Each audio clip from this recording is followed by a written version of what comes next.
Hari mu masaha ya saa 5 z'amanywa ubwo umugore w'umunyarwandakazi ngo wari warashakiye mu gihugu cya Uganda yageze muri gare ya Musanze avuye mu gihugu cya Uganda maze ngagerageje gusohoka mu modoka biranga.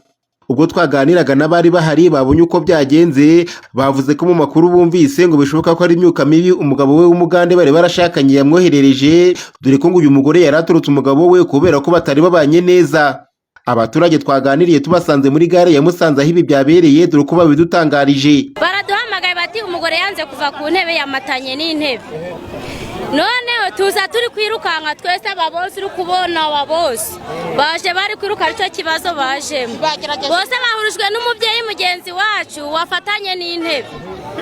None tuhageze tukoko duhageje mu idirisha dusanga umubyeyi yanze guhaguruka reka da, baterura reka da, banyeganyeza reka da, bikanga.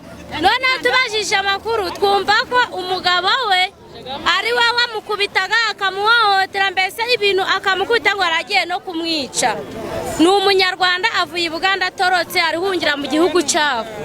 Umugabo we ni umugande, umukobwa ni umunyarwanda. Ubwo inkoni zari zimurembereje rero azatorotse arihungira he mu gihugu cyabo. Bavuganye ari kuvuga, bavuganye n'abari bari gushaka kumukuramo, umugabo avuga yuko birakunda ruko asubiye iwabo i Bugande.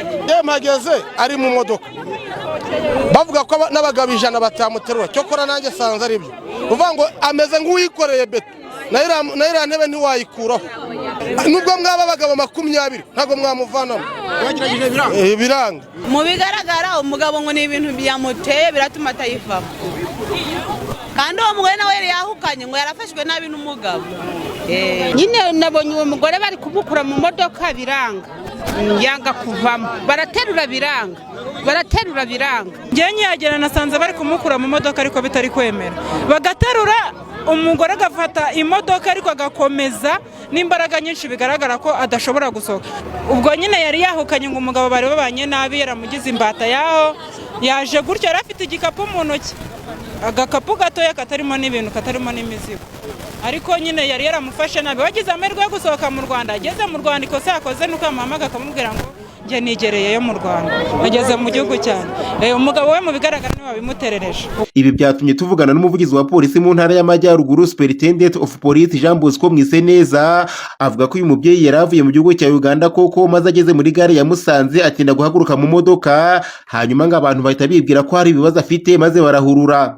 Gusa ngo polisi yahageze isanga inteko yaremye, bituma babura uko bakurikirana iby'uyu mubyeyi mu mutuzo, biba ngombwa ko iyo modoka yari imutwaye ijyanwa ku cyicaro cya polisi kugira ngo bakurikirane neza ikibazo cy'uyu mubyeyi. Gusa ngo nyuma yo kumuganiriza basanze nta kibazo afite cy'imyuka mibi nk'uko byavugwaga, maze ngo bahita bamwohereza iwabo aho yerekezaga mu murenge wa Kimonyi w'akarere ka Musanze. Ni umunyarwanda wavaga mu gihugu cya Uganda atinda guhaguruka mu modoka, abantu bagira ngo yagize ikibazo, ariko natwe batumenyesheje turahagera, ariko hari abantu benshi ku buryo batashobora gutuma umuntu agira icyo amubaza. Biba ngombwa ko dusohora imodoka tuyizana mu kigo, umudamu ava mu modoka. Bavugaga ko bamuroze, ariko abantu bakwiye kuva muri iyo myumvire yo kumva ko uburozi buhari. Ariko kugeza ubu ngubu umuntu ni muzima, ni umuturage wo mu murenge wa Kimonyi mu kagari ka Buramira mu mudugudu wa Kamugeni, nta kibazo. Kugeza ubu ngubu nuko umuntu nta kibazo afite na kimwe kijyanye n'ubuzima bwe. Niba afitanye ibibazo n'umugabo ibyo ntabwo twabigiyemo, ariko we twebwe twari ikibazo twashaka kumenya nyamukuru, twashaka kumenya ese ibyo bavuga, kuko natwe baduhuruje batubwira ko yaheze mu modoka. Tumugeza mu kigo, ava mu modoka neza, atubwira ibye, atubwira aho atuye n'ahavuye mu gihugu cya Uganda. Nubwo aba baturage bavuga ko ibyo babonye byabaye kuri uyu mubyeyi bidasanzwe, gusa hari bamwe bahamya ko iyo myuka mibi ishobora kubibaho koko, dore ko ngo atari ubwa mbere bumvise cyangwa se babonye ibintu nk'ibi. Gaston Nirembere, BTN TV.